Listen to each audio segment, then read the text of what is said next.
I'm not going to put myself on a pedestal in this video because admittedly true crime does interest me to an extent. Sometimes I like watching videos or reading Reddit threads discussing the mysterious disappearances of people, and that's the type of true crime that fascinates me the most. It's the mystery surrounding the case that fascinates me and wondering what exactly happened to this person, and I like listening to or reading other people's takes and theories pertaining to what may have happened to the person in question. There's also an active case that I somewhat keep up with, Long Island serial killer. For a very long time, the person behind the murders attributed to this case was unknown until an arrest was made only a few years ago. I'm a New Yorker, the killer is a New Yorker, I have family who lives in Long Island and actually not that far away from where the killer lived. And I have been to Long Island at several points in my life, so this case being relatively local to me is where my interest in this case draws from. And even then, there's a subreddit surrounding this case that I look at maybe once every few weeks when I'm interested in seeing if there's any updates. It's not like I follow this case religiously or anything. But even though I have a mild interest in true crime,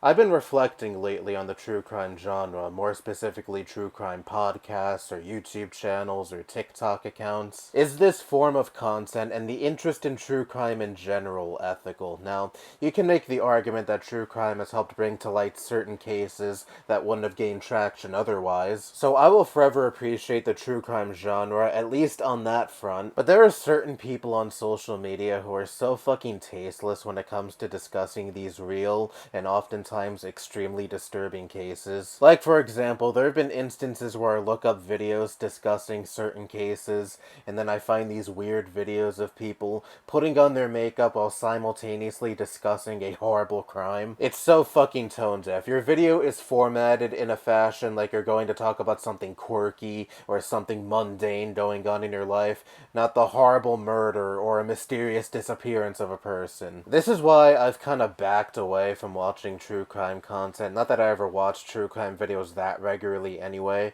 outside of one period of time that I'll talk about a little later in this video. But these days, if I'm in the mood to satiate my morbid curiosity, I'm more likely to read write-ups about real cases as opposed to watching YouTube channels discussing these cases. It's the commodification and commercialization of real-life suffering that irks me the most about this type of content. Nearly every fucking video I have seen discussing cases pertaining to someone's murder or disappearance or other extremely unfortunate events of the sort need to have the spooky music and the ominous voice speaking to you and retelling these events. And I get it, it's to fit the subject matter of what they're discussing and also to keep the audience engaged. But that's kinda my problem with this kind of content. A lot of it is dramatizing these real and horrible events for the sake of entertaining an audience. I try to put myself in the shoes of those who are close to the victims of these notorious cases. Let's say someone I'm friends with one day gets murdered, God forbid, or disappears and the circumstances surrounding their disappearance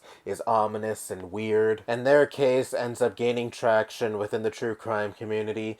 Yeah, I think I would have a problem with my friend being sensationalized for the sake of entertainment value. Obviously, to me, they would be much more than just their tragic end, and it would be frustrating to see them constantly be whittled down to just another murder victim, or another person who mysteriously disappeared one day, and be talked about by content creators who, by and large, don't actually care about what happened to them, don't care about what they were like as people before what happened to them, and what they meant to the people around them, but instead only view their case as another case to exploit and make views and money off of. I am sure you can point to some content creators who do actually care about the cases they talk about and the victims of these cases, and maybe they even try to get in contact with family and friends of the victims to learn more about who the victims were, to bring more humanity to the subject they were discussing, and to also avoid inaccuracies that may be circulating around the case. That's commendable, but unfortunately for every content creator who is empathetic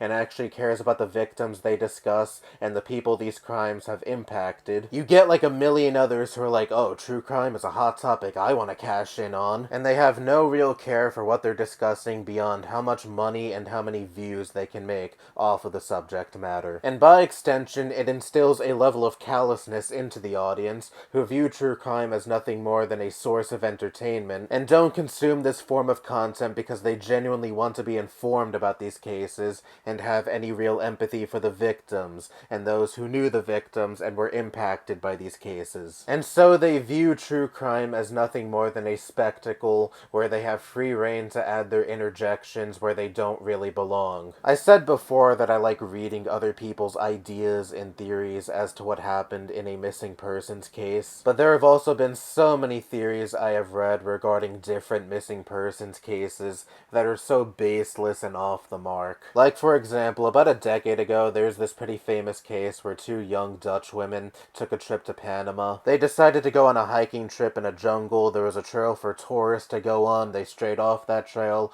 and got lost in the forest. Their remains were found about a week or two later. Now, pretty cut and dry case if you think about it, right? Two young women who likely had no experience when it came to surviving and traversing the wilderness, getting lost in a jungle in a foreign country. They likely eventually succumbed to the elements or died of dehydration or died any other easily explainable death you would face in that situation, right? Now, there are so many theories floating around that these girls ran into a killer in the jungle and got murdered. This theory comes from a series of weird photographs that were found on a camera that belonged to one of these women that was recovered. These were photos taken during the nighttime of just the sky or the ground or of leaves in front of them, and when you think about it logically, these two women had no intention of staying in this jungle for that long. Their hike occurred during the daytime, so they likely didn't have any source of light besides the flash of their camera, as I'm sure after a certain point their phones died or they just really wanted to conserve the battery for very obvious reasons. Sure, these are the boring explanations, but still far more grounded in reality than these two women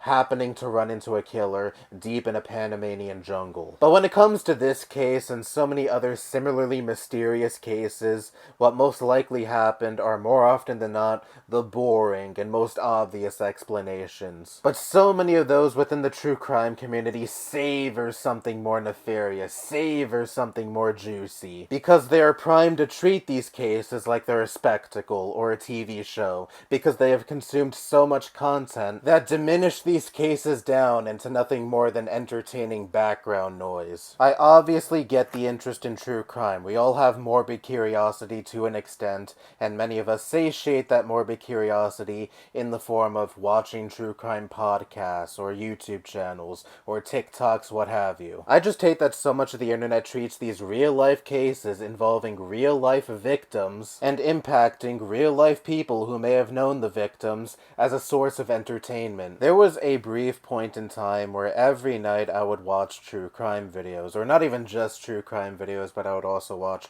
scary story videos from channels like Mr. Nightmare. I like to stay up until early in the morning, so I am up very, very late at night, and what better time to watch disturbing videos than, well, very, very late at night. I noticed doing this kind of increased my anxiety and paranoia. Like, for example, sometimes I take out the trash at like 2 in the morning, and one of those times I heard something rustling in the bushes, and I was like, what the fuck was that? Turns out it was just one of the stray cats me and my family feed. But right before that, I was watching a true crime video, and that's when I was like, yeah, watching these kinds of videos every night might not be good for my mental health. And I also thought, isn't it kinda gross to treat these videos discussing real-life horrible cases as nothing more than spooky late-night entertainment? And so I stopped. And to any true crime junkie who may be watching this video, do you really think it's beneficial to your mental health to always be consuming true crime content? I get wanting to be informed and bringing attention to certain cases, but